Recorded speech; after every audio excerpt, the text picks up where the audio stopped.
Good morning, students and my dear friends. Today is 7th of July 2023, Friday. Lecture start करने से पहले अगर आपको बिजनेस स्टैंडर्ड और मिंट की पीडीएफ चाहिए तो आप इनकी रिस्पेक्टिव वेबसाइट्स पर लॉगिन कर सकते हैं। इसके अलावा आप मुझे अदर सोशल मीडिया प्लेटफॉर्म्स पर भी फॉलो कर सकते हैं। रिकमेंडेड प्ले स्पीड है इस वीडियो की 1.25x। Thought of the day is success does not consist in never making mistakes but in never making the same one a second time. और आज के मिंट पेपर की अप्रॉक्सीमेटली 10 इंपॉर्टेंट न्यूज़ हेडलाइंस हैं। Business standard की approximately 14 important news headlines हैं और आज के डिस्कशन में हम 14 न्यूज़ आर्टिकल्स कवर करेंगे। तो जल्दी से स्टार्ट करते हैं। आज का पहला आर्टिकल जो कि मिंट के पेज नंबर 1 पर दिया हुआ है, end of tax benefits varies French FPIs. अभी रिसेंटली जो G20 की समिट हुई थी उसके साइड लाइन में इंडिया और फ्रेंच टैक्स अथॉरिटीज़ के बीच में भी एक मीटिंग कंडक्ट हुई थी। और ये मीटिंग बेसिकली जो टैक्स ट्रीटी है दोनों ही कंट्रीज़ के बीच में, डबल टैक्स अवॉइडेंस जो एग्रीमेंट है जिसको डाटा एग्रीमेंट या डाटा ट्रीटी के नाम से भी हम जानते हैं, उस पर्टिकुलर एग्रीमेंट या उस ट्रीटी को लेकर के हुई थी। और ये न्यूज़ हम आज क्यों डिस्कस कर रहे हैं, क्योंकि अभी आगे आने वाले नेक्स्ट वीक में जो हमारे प्राइम मिनिस्टर हैं उनकी पेरिस की जो एक विजिट है वो ड्यू है, जहाँ पर कई सारे नए बाईलैटरल एग्रीमेंट जो हैं वो डिस्कस किए जाएंगे और कुछ की अनाउंसमेंट भी हो सकती है। उस कंटेक्स्ट में ये डबल टैक्स अवॉइडेंस एग्रीमेंट जो है एक बहुत ही इम्पॉर्टेंट एरिया होगा जहाँ पर अनाउंसमेंट या डिस्कशन हो सकता है।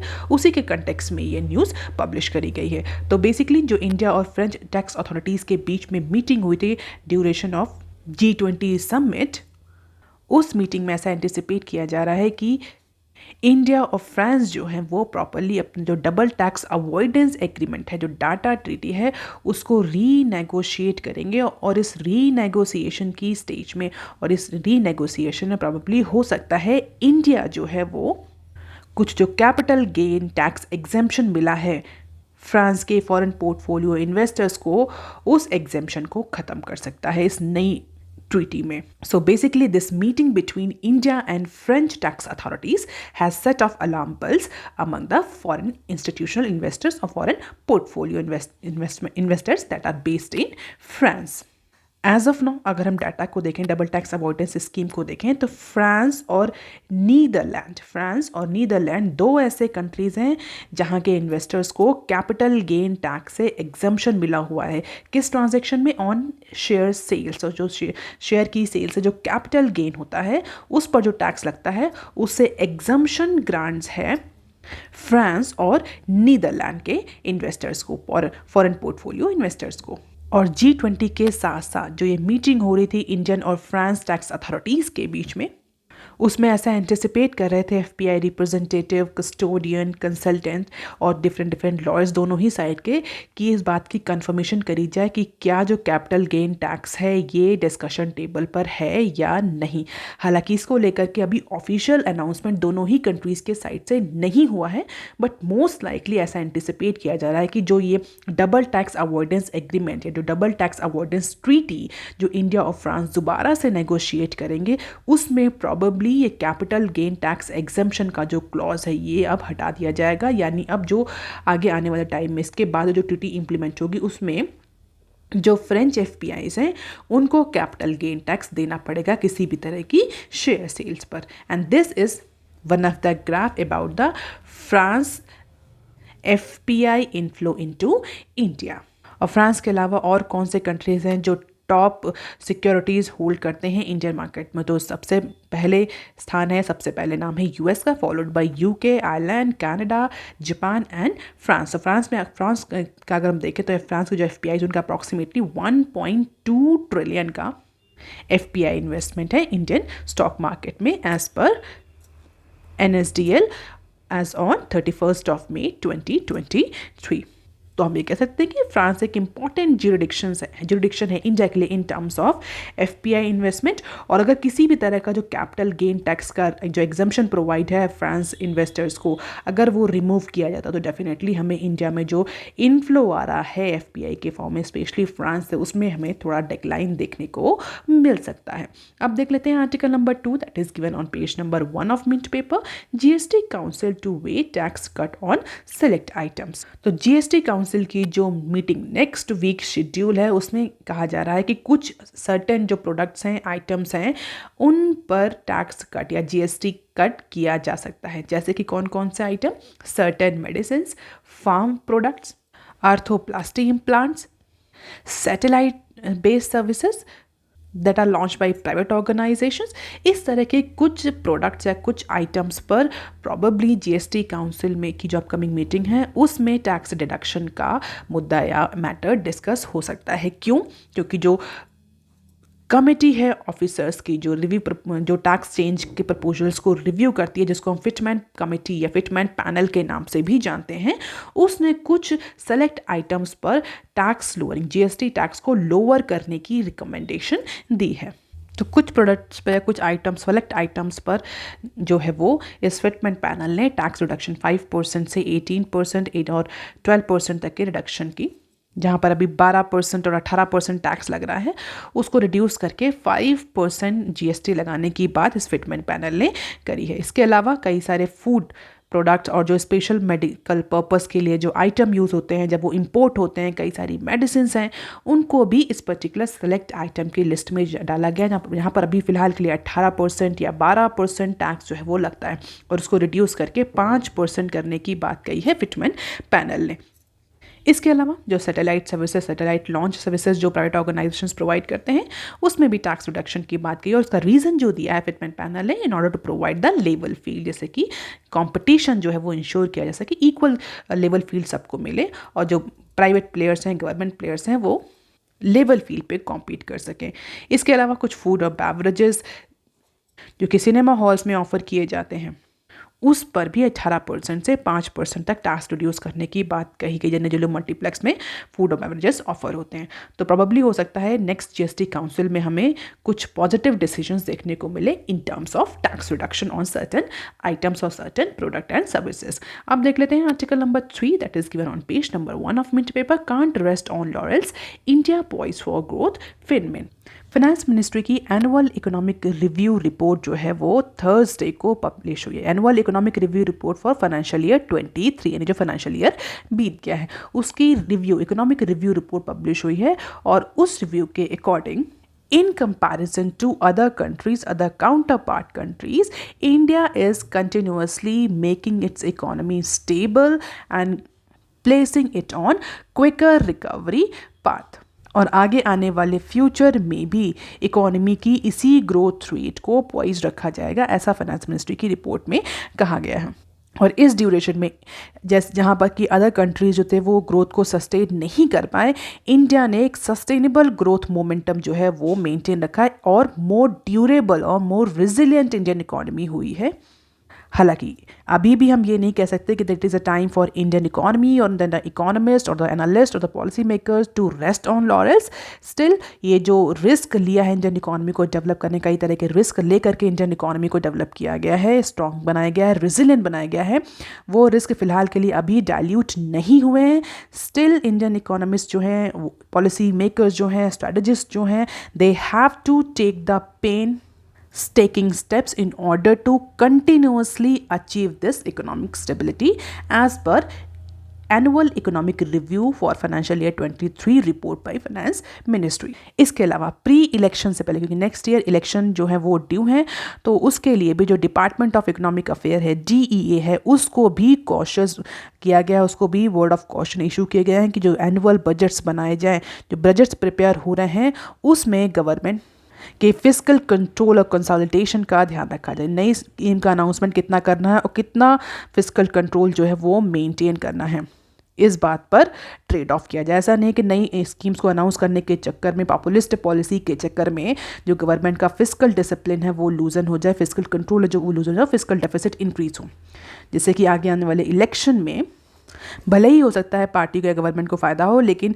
जो गवर्नमेंट का बजट है, जो डेफिसिट है, वो अनकंट्रोल हो जाएगा। और उसी को लेकर के डिपार्टमेंट ऑफ इकोनॉमिक अफेयर्स को बोला गया है कि इलेक्शन को, जो प्री इलेक्शन के पहले जो बजट होता है, जो इलेक्शन ईयर के जस्ट पहले जो बजट आता है, उसमें बहुत ज़्यादा फ्रेश स्कीम्स का अनाउंसमेंट नहीं करना है, फिस्कल कंसोलिडेशन पर ज़्यादा ध्यान रखना है या फिस्कल डिसिप्लिन पर ज़्यादा ध्यान रखना है।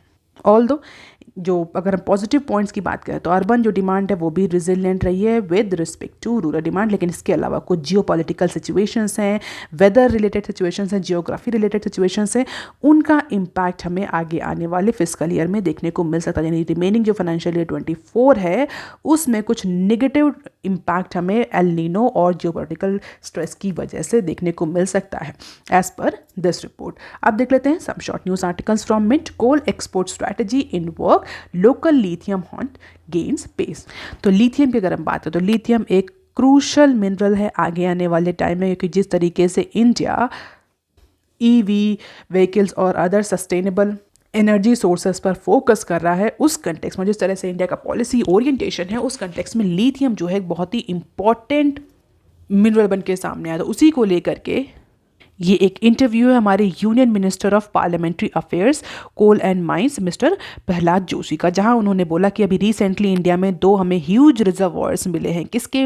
लिथियम के। कहाँ कहाँ मिले हैं मुझे कमेंट सेक्शन में लिख करके बताइए। और ये हम जब ये डिस्कवरी हुई थी तो हमने इस न्यूज़ को कवर भी किया था। तो उसी कंटेक्स्ट में ये इंटरव्यू है जहाँ पर उन्होंने बोला है कि इंडिया के लिए अगर कोल एक्सपोर्ट की बात करें तो कोल एक्सपोर्ट के लिए भी स्ट्रैटेजी जो है वो बनाई जा रही है, क्योंकि इंडिया फिलहाल के लिए कोल को लेकर के जो डिपेंडेंसी है अदर कंट्रीज़ पर उसको रिड्यूस करना चाह रही है। और इसके अलावा अगर हम इस कंटेक्स्ट में बात करें तो कई सारे मेजर्स भी लिए हैं गवर्नमेंट ने, कई सारी स्कीम्स भी लाई हैं जहां पर प्राइवेट सेक्टर को कैप्टिव माइंस के अलावा अदर माइंस इशू करे गए हैं, एक्सप्लोरेशन के राइट्स दिए गए हैं, जॉइंट एक्सप्लोरेशन की कई सारी स्कीम्स लाई गई हैं। तो बेसिकली कोल के एक्सपोर्ट को लेकर के जो स्ट्रेटजी है वो अभी बनाई जा रही है और हमें आगे आने टाइम में कोल एक्सपोर्ट से रिलेटेड प्रॉपर स्ट्रेटजी देखने को मिलेगी। इसके अलावा अगर हम लिथियम की बात करें जो कि आगे आने वाले टाइम में कोल से भी ज़्यादा इंपॉर्टेंट मिनरल सामने बन के सामने आ रहा है, तो उसकी अगर बात करें तो उसके हंट डिस्कवरी जो इंडिया में है वो उसको और स्पीड अप किया जा रहा है, क्योंकि रिसेंटली इंडिया में 2 रिजर्वॉयर्स हैं, ह्यूज रिजर्वॉयर्स मिले हैं लिथियम के, और कहा जा रहा है कि इन रिजर्वॉयर्स के बाद इंडिया जो है वो लिथियम रिच कंट्रीज़ की लिस्ट में आ गया है। हालांकि ऐसा भी एंटिसिपेट किया जा रहा है कि इसके अलावा और भी रिजर्वॉयर्स हो सकते हैं इंडिया में। तो छत्तीसगढ़, मेघालय, जम्मू कश्मीर, आंध्र प्रदेश जैसे कई एरियाज़ में लिथियम के जो रिजर्वॉयर्स हैं उनका हंट जो है वो और स्पीड अप कर दिया गया है, क्योंकि इंडिया की डिपेंडेंसी जितनी लिथियम पर है तो इंडिया या गवर्नमेंट फ़िलहाल के लिए अदर कंट्रीज़ पर डिपेंडेंसी नहीं करना चाहता लिथियम की रिक्वायरमेंट को लेकर के या लिथियम के इंपोर्ट को लेकर के। आप देख लेते हैं next clip. Adani green boards approve plan to raise 12,300 crore. तो board of Adani green energy AGEL का जो बोर्ड है, बोर्ड ऑफ डायरेक्टर्स हैं, उन्होंने 12,300 करोड़ का फंड रेज करने का जो प्रपोजल था, जो प्लान था, उसको अप्रूव कर दिया है। तो अब अडानी ग्रुप जो है या बोल सकते हैं अडानी ग्रीन एनर्जी जो है वो 12,300 करोड़ रुपए का फंड रेज करेगा। किससे? क्वालिफाइड इंस्टीट्यूशनल इन्वेस्टर्स QIPs के थ्रू और थ्रू अदर परमिशेबल मोड्स। और ऐसा कहा जा रहा है कि प्रोबेबली हो सकता है कंपनी कुछ अपने जो स्टेक्स हैं, जो अपने शेयर्स हैं, उनको भी सेल करे। और रीज़न क्या है? to eliminate certain liabilities and to increase a certain investment। हालांकि रेगुलेटरी अप्रूवल और स्टैट्यूटरी अप्रूवल अभी की रिक्वायरमेंट भी होगी। अगर अप्रूवल मिल जाता तो प्रॉबली 12,300 करोड़ की फंड रेजिंग एक्सरसाइज पर अडानी ग्रीन एनर्जी लिमिटेड जा सकता है। अब देख लेते हैं बिजनेस स्टैंडर्ड के आर्टिकल। बिजनेस स्टैंडर्ड का पहला आर्टिकल जो कि पेज नंबर 1 पर दिया हुआ है, ways to deal with credit mismatch on council agenda. तो अभी हमने GST काउंसिल की जो नेक्स्ट वीक की मीटिंग है उसके कुछ इशूज़, कुछ एजेंडा को डिस्कस किया जो कि मिंट ने कवर किया है। बिजनेस स्टैंडर्ड ने कुछ एडिशनल इन्फॉर्मेशन कवर करी है, उसको भी हम यहाँ देख लेते हैं। अभी हमने GST रिडक्शन की बात करी, कुछ सेलेक्ट फूड आइटम्स पर, कुछ सेलेक्ट मेडिसिन पर, सैटेलाइट सर्विसेज पर GST रिडक्शन की बात फिटमेंट पैनल ने करी है। फिटमेंट पैनल ने अपनी रिकमेंडेशन दी है। Whether that recommendation will be accepted और not, that will depend on GST council. अब उसके आगे हमें न्यूज़ देख लेते हैं कि GST काउंसिल की मीटिंग से पहले जो कि नेक्स्ट वीक शेड्यूल है, Committee of Official has proposed further tightening in the return filing system to limit the scope of claiming input tax credit to curb the fraudulent practices। अगर GST system की बात करें तो GST में हमें पिछले कुछ टाइम से या पिछले कुछ ईयर्स से जब से जीएसटी इम्प्लीमेंट हुआ है, फेक इनपुट टैक्स से क्रेडिट या फेक जो इन्वॉइसेस हैं उनका केस बहुत देखने को मिला है। और इसी पर्टिकुलर इशू को प्रोबेबली इस बार की काउंसिल की जो मीटिंग है उसमें डिस्कस किया जाएगा, ऐसा बिजनेस स्टैंडर्ड ने पब्लिश किया है। और इसके लिए जो बिजनेस ऑर्गेनाइजेशंस हैं, they might receive intimations from indirect tax authorities if there is any mismatch of input tax credit that is claimed by companies with the output tax liabilities. In that case, company may get the investigation notice or the show cause notice from these indirect tax authorities for further investigation. तो फिलहाल के लिए business organisations जो हैं वो उनको notice issue किए जा सकते हैं अगर उनका जो उन्होंने जो इनपुट टैक्स क्रेडिट जो क्लेम किया है वो और जो उनके सप्लायर्स ने आउटपुट टैक्स लायबिलिटीज डिस्क्लोज करी अगर उसमें किसी भी तरह का मिसमैच होता है तो, और अगर मिसमैच होता है तो जो बिजनेस ऑर्गेनाइजेशन है उनसे इक्वल अमाउंट या तो पे करने के लिए कहा जा सकता है या तो जो एक्सेस क्रेडिट उन्होंने क्लेम किया है उतना payment with interest and penalties उनसे लिया जा सकता है अगर सेटिस्फैक्ट्री रिस्पॉन्स नहीं मिलता है। तो अगर आउटपुट टैक्स लायबिलिटी और इनपुट टैक्स क्रेडिट जीएसटी में अगर उसमें मिसमैच होता है तो बिजनेस ऑर्गेनाइजेशंस को, बिजनेस हाउसेस को नोटिस इशू किया जाएगा, उनसे रीज़न पूछा जाएगा और अगर रीज़न सेटिस्फैक्ट्री नहीं होता तो उनको अमाउंट के साथ जो भी उन्होंने extra input tax credit claim किया है वो रिकवरी की जाएगी और उसमें इंटरेस्ट और पेनल्टी भी इम्पोज करी जाएगी। और इसी पर्टिकुलर कंटेक्स्ट में जो फिटमेंट पैनल है उसने फाइलिंग सिस्टम, जो जीएसटी फाइलिंग सिस्टम है, जो रिटर्न फाइलिंग सिस्टम है, उसको और ज़्यादा टाइटन करने की बात कही है in order to limit the scope of fake input tax credit and fraudulent practices in case of GST filing. हालांकि अगर केस में जो मिसमैच है वो 20% से ज़्यादा है या 50 लाख से ऊपर है, इन दैट केस जो है वो स्क्रूटनी कर सकते हैं ऑफिशियल्स उस पर्टिकुलर बिजनेस ऑर्गेनाइजेशन की, फिजिकल इन्वेस्टिगेशन भी हो सकता है। अगर इससे कम है तो प्रोबेबली इंटरेस्ट और पेनल्टी के बाद उस केस को वाइंड अप किया जा सकता है। सो this is all about widening the or tightening the GST filing return system so that the cases of fake input tax credit, fake invoices or fraudulent practices can be removed, can be minimized. So these are the key points. You can just have the glimpse of it. इसके अलावा अगर हम other proposals की बात करें तो कुछ utility vehicles पर 22% सेस लगाने की भी रिकमेंडेशन करी है फिटमेंट पैनल ने। इसके अलावा ऑनलाइन गेमिंग को लेकर के भी इस बार जीएसटी काउंसिल में कुछ डिस्कशन हो सकता है। तो कुछ आइटम्स पर जीएसटी रिड्यूस करने की बात होगी, टैक्स फाइलिंग और इनपुट टैक्स क्रेडिट सिस्टम को और स्ट्रॉन्गर करने की बात होगी, जो ऑनलाइन गेमिंग प्लेटफॉर्म है उनका इशू भी डिस्कस होगा, सेस लगाया जाएगा कुछ यूटिलिटी व्हीकल पर।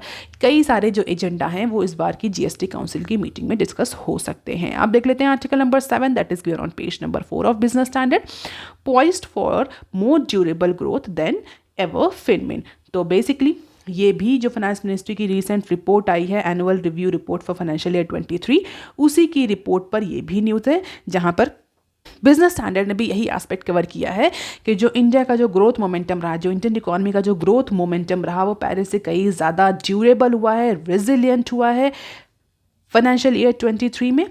Although certain geopolitical stress, enhanced volatility in global financial system, sharp price correction in global stock market, impact of El Nino can have the negative or moderate impact on Indian economy for upcoming year. Although positive for direct investment की भी बात की इस particular report में भी बोला गया कि जो FDI है ये आगे आने वाले टाइम में इंडिया की जो इकोनॉमिक ग्रोथ है उसको और ज़्यादा पेस अप या स्पीड अप कर सकते हैं। ओवरऑल एक ग्लोरीफाइड पिक्चर जो है वो फाइनेंशियल ईयर 23 की रिप्रेजेंट करी गई है इस रिपोर्ट में। So these are the key points. Strong final quarter push the GDP growth for financial year 23 up to 7.2%, जो कि पहले एंटिसिपेट करी जा रही थी 7%। तो ऐसा मानना है कि जो फाइनल क्वार्टर यानी क्वार्टर 4 में ग्रोथ इतनी ज़्यादा रही कि जो 7% का एंटिसिपेशन है उससे ज़्यादा इंडियन इकोनॉमी ने 7.2% पर जाकर के ग्रोथ रेट अचीव किया। Geopolitical stress, crisis in financial system, El Nino में इम्पैक्टेड ट्रेड एक्टिविटी, हालांकि FDI इनफ्लो जो है वो से ग्रोथ को सस्टेन रखेगा। इसके अलावा कुछ डाउन साइड जो रिस्क हैं उनका इम्पैक्ट भी एक्सपोर्ट पर जो है वो डिस्कस किया है, बिकॉज और स्पेशली जो CBAM मैकेनिज्म है, जो कार्बन टैक्स है, उसको लेकर के भी एक्सपोर्ट इम्पैक्ट करेगा, ऐसा इस रिपोर्ट में कहा गया है। अपार्ट फ्रॉम इट जो हाई फ्रीक्वेंसी इंडिकेटर्स हैं, कौन कौन से हाई फ्रीक्वेंसी इंडिकेटर्स आप मुझे कमेंट सेक्शन में कर बताइए। बहुत सारे हाई फ्रीक्वेंसी इंडिकेटर्स होते हैं, कई बार हम डिस्कस भी कर चुके हैं। जो हाई फ्रीक्वेंसी इंडिकेटर्स हैं उनकी हेल्दी पिक्चर रही है फाइनेंशियल ईयर 23 में, चाहे वो ट्रैफिक हो, चाहे वो एविएशन सेक्टर में फुटफॉल हो, ई-वे बिल जनरेशन हो। इन सारे हाई फ्रीक्वेंसी इंडिकेटर्स ने ये इंडिकेट किया है कि जो स्टेट ऑफ इकोनॉमी है वो स्ट्रॉन्ग है, क्योंकि इकोनॉमिक ग्रोथ जो है वो, इकोनॉमिक एक्टिविटीज़ जो है वो कंटिन्यूसली इंक्रीज हो रही हैं। अब देख लेते हैं article number 8 that is given on page number 6 of business standard. Net profit of listed bank seen growing 44% in Q1। तो इस पर्टिकुलर सेक्शन में हम बैंक से रिलेटेड कुछ न्यूज़ जो है वो कलेक्टिवली डिस्कस करेंगे। 3 न्यूज़ हैं बैंक से ही रिलेटेड, तो तीनों को ही हम साथ में डिस्कस कर लेते हैं। पेज नंबर 6 पर ही दी हुई हैं ये तीनों न्यूज़। तो पहली न्यूज़ क्या है? Net profit of listed bank seen growing 44% in Q1। Q1 of financial year 24, यानी 24 के Q1 की बात हो रही है। कब से कब तक? अप्रैल से लेकर के जून का जो टाइम पीरियड है, उस ड्यूरेशन में जो लिस्टेड कमर्शियल बैंक्स हैं उन्होंने अप्रॉक्सीमेटली 43.9% का ग्रोथ रेट अचीव किया है इन terms of their net profit. तो नेट प्रॉफिट में 44% का ग्रोथ रेट देखने को मिल रहा है in comparison to last year, यानी फाइनेंशियल ईयर 23 के Q1 के कंपैरिजन में फाइनेंशियल ईयर 24 के Q1 में जो कमर्शियल लिस्टेड कमर्शियल बैंक्स हैं उन्होंने 44% ज़्यादा नेट प्रॉफिट अटेन किया है, ज़्यादा नेट प्रॉफिट अचीव किया है एज पर द एनालिस्ट। और उसका रीज़न क्यों ऐसा हुआ? तो because of the higher credit offtake and loan repricing, these banks or these listed commercial banks are able to achieve this much profit. It means ज़्यादा credit growth rate थी, credit जो थी वो growth rate ज़्यादा थी, banks ने ज़्यादा credit दिया। और हम सभी जानते हैं बैंक्स केस में अगर असेट की बात करें तो बैंक के केस, किसी बैंक के लिए जो असेट्स होते हैं वो उसका लोन होते हैं, उसका क्रेडिट होते हैं, वो असेट्स होते हैं, वही तो इनकम जनरेट करते हैं। उसी से तो इंटरेस्ट जो होता है वो बैंक से लेता है, और वही इंटरेस्ट डिफरेंट पर्पज़ के लिए और सेविंग अकाउंट्स में जो डिपॉजिटर्स होते हैं उनको दिया जाता है, वही प्रॉफिट के फॉर्म में आता है। तो बेसिकली किसी भी बैंक के लिए उसके जो लोन है वो उसका असेट होते हैं। तो अगर लोन या क्रेडिट में इंक्रीज हो तो डेफिनेटली असेट बढ़ रहा है, इनकम बढ़ रही है, ऑपरेटिंग प्रॉफिट बढ़ता है। और इसी हाई क्रेडिट ग्रोथ रेट की वजह से और लोन रीप्राइसिंग, 2 फैक्टर्स की वजह से बैंक्स जो हैं उन्होंने ज़्यादा प्रॉफिट अचीव किया है। So control credit cost due to healthy asset quality profile and steady treasury book will also support the strong bottom line. Strong bottom line means profit. So credit growth rate, loan repricing, control credit cost because of the good asset quality profile and steady treasury book, all these leads to good profit in Q1 of financial year 24. और अगर net interest income की बात करें, NI की बात करें, तो estimate shows that banks NII revenue from interest minus interest expenses में grow 28.8% in Q1 of this financial year. और लास्ट फाइनेंशियल ईयर में यानी मार्च 2023 में ये 4.9% से कॉन्ट्रैक्ट हुआ था इन लास्ट क्वार्टर में, यानी Q4 ऑफ फाइनेंशियल ईयर 23 में। और कई सारे एनालिस्ट का मानना है कि आगे आने वाले टाइम में भी जो ग्रोथ मोमेंटम है ये रोबस्ट रहेगा, specially for public sector banks. हालांकि हो सकता है that margin could slow the downside bias for rising the funding cost, but लेकिन जो क्रेडिट ऑफ टेक जो देखने को मिल रहा है इसका इम्पैक्ट हमें पॉजिटिवली बैंक्स की प्रॉफिट पर या उनकी बैलेंस शीट पर देखने को मिलेगा। सो this is the consolidated profile of listed commercial banks, उनका कितना प्रॉफिट रहा, कितना उनका NII रहा और कितना पैट रहा। तो प्राइवेट सेक्टर बैंक्स हैं उनका है ये, और ये पब्लिक सेक्टर बैंक्स हैं। ओवरऑल जो बैंकिंग सेक्टर की जो परफॉर्मेंस रही वो ये है। तो you can just have the glimpse of it. सबसे ज़्यादा जो प्रॉफिट है वो डेफिनेटली HDFC ने अर्न किया, क्योंकि अब वो हमें एक मर्ज बुक देखने को मिल रही है। और अगर पब्लिक सेक्टर बैंक्स की बात करें तो नन अदर देन SBI। अब देख लेते हैं next clip. Centre asks PSB to be wary of competition in deposit segment. तो अभी जो HDFC लिमिटेड और HDFC बैंक का मर्जर हुआ है उसके बाद फाइनेंस मिनिस्ट्री ने जितने भी पब्लिक सेक्टर बैंक्स हैं उनको अप्राइज किया है, उनको डायरेक्शंस दिए हैं कि अब डिपॉजिट सेगमेंट में कंपटीशन की बात करें, क्रेडिट सेगमेंट में नहीं, डिपॉजिट सेगमेंट में कंपटीशन को लेकर के जो पब्लिक सेक्टर बैंक्स हैं दे शुड बी वरीड। क्योंकि रिसेंट जो मर्जर हुआ housing development finance corporation limited और HDFC बैंक का जो मर्जर हुआ है, अब ये ज़्यादा कंपटीशन ऑफर करेगा बैंकिंग सेक्टर में, स्पेशली रिटेल बैंकिंग में। और इसके अलावा रिसेंट जो मीटिंग हुई है उसमें जो फ्रॉड अकाउंट्स हैं, जो विलफुल डिफ़ॉल्टर्स हैं, उनके अगेंस्ट स्ट्रॉन्ग एक्शन लेने की भी बात कही गई है। तो डिपॉजिट सेगमेंट में पब्लिक सेक्टर बैंक्स को डायरेक्टिव्स दिए गए हैं कि वो अब उस पर्टिकुलर सेगमेंट में कंपटीशन को लेकर के अपनी स्ट्रैटेजी बनाए, क्योंकि आगे आने वाला टाइम पब्लिक सेक्टर के लिए चैलेंजिंग होने जा रहा है because of this big merger. अब देख लेते हैं nextly, banks and non banks to seek clarification from RBI on co branded cards. तो जितने भी कार्ड इशूइंग बैंक्स और नॉन बैंक्स हैं वो RBI से क्लैरिफिकेशन ले रहे हैं कुछ नए नॉर्म्स को लेकर, और whether the customers will be given the option to choose the card network in case of co branded cards. तो वेडनेसडे को रिजर्व बैंक ऑफ इंडिया ने ड्राफ्ट गाइडलाइन इशू करी थी और उस गाइडलाइन में प्रपोज किया गया था कि क्रेडिट कार्ड, डेबिट कार्ड और जो प्रीपेड कार्ड इशूअर्स हैं that shall provide their eligible customers the option to choose any one among the multiple card networks। और RBI ने इंडिया में कितने कार्ड नेटवर्क को ऑथोराइज कर रखा है? American express banking corporation, diners club international, master Asia Pacific private limited, national payment corporation of India, RuPay, visa world wide private limited. तो इतनी ये नेटवर्क जो है ऑथोराइज हैं और इसी को लेकर के RBI ने बैंक्स को डायरेक्टिव्स दिए हैं कि जो कस्टमर है उसको आप ऑप्शन प्रोवाइड करिए, नहीं कि आप हमेशा उसे रुपे कार्ड इशू कर दें, उसको ऑप्शन दें कि वो किस कार्ड नेटवर्क को, किस, चाहे वो डेबिट कार्ड हो, चाहे वो क्रेडिट कार्ड हो, चाहे वो किसी भी तरह का कार्ड हो, किस नेटवर्क को, किस क्रेडिट कार्ड या कार्ड नेटवर्क को वो यूज़ करना चाहता है, चाहे अमेरिकन एक्सप्रेस हो, चाहे वो मास्टर कार्ड हो, रुपे हो या वीज़ा हो। तो इसी पर्टिकुलर नई गाइडलाइन को लेकर के बैंक्स ने क्लैरिफिकेशन लिया है RBI से कि जो को ब्रांडेड कार्ड्स है क्या उनके लिए भी ये ऑप्शंस कस्टमर को प्रोवाइड करना चाहिए, क्योंकि जनरली को ब्रांडेड जो कार्ड्स होते हैं उसमें जो बैंक्स होते हैं वो किसी पर्टिकुलर कंपनी के साथ एग्रीमेंट में होते हैं। जैसे कि बात करें अगर एक्सिस बैंक हैज़ अ को branded card with Flipkart's which is only available through visa network. तो ऐसे केस में अगर ऑप्शन प्रोवाइड करने की बात आएगी तो डेफिनेटली बैंक्स को अपने सिस्टम पर दोबारा से काम करना पड़ेगा। In that case these types of agreements will not work and that is why banks and non banks are seeking for clarification from reserve bank of India. आप देख लेते हैं some short news articles from business standard. Google's latest CCI backed Amazon in android pro.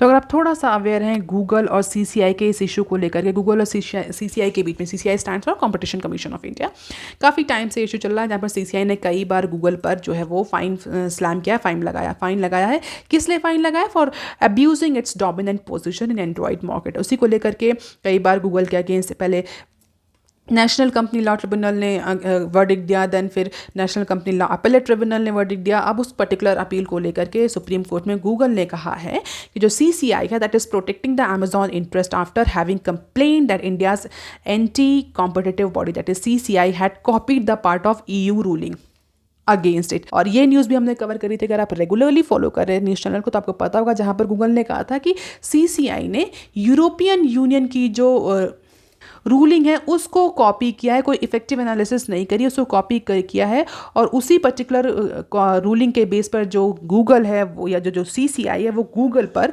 Allegation लगा रहा है कि Google अपनी position को, जो डोमिनेंट पोजीशन है उसका मिसयूज़ कर रहा है।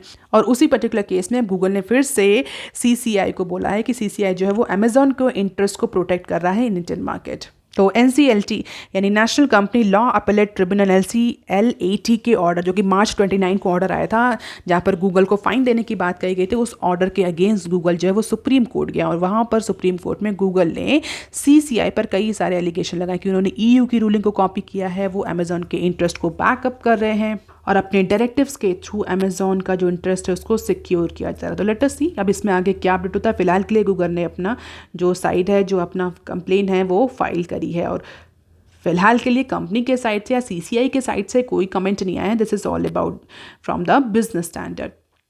अब देख लेते हैं next clip. No urban rural divide in FMCG sale slump in Q1। तो Q1 की FMCG की सेल जो है उसका डेटा है, FMCG stand for fast moving consumer good, और उस रिसेंट डेटा के अकॉर्डिंग अप्रैल जो Q1 है यानी अप्रैल से लेकर जून तक का जो क्वार्टर है उस ड्यूरेशन में हमें FMCG सेक्टर में सेल में डिक्लाइन देखने को मिल रहा है इन case of both rural and urban areas. और स्पेशली अगर हम देखें तो जो बेवरेज कैटेगरी है उसमें सबसे ज़्यादा डाउनफॉल देखने को मिल रहा है बिकॉज ऑफ द शार्प और अनसीजनल रेनफॉल, जिसकी वजह से जो बेवरेजेस हैं जो कि बहुत ज़्यादा गर्मी में जिनका कंजप्शन होता है, समर में कंजप्शन होता है, उनकी जो सेल है वो डिक्रीज हुई है। और ऐसा नहीं कि कोई डिवाइड है कि रूरल में सेल जो है वो कम डिक्रीज हुई, दोनों ही सेक्टर में हमें FMCG में सेल में डिक्रीज देखने को मिल रहा है।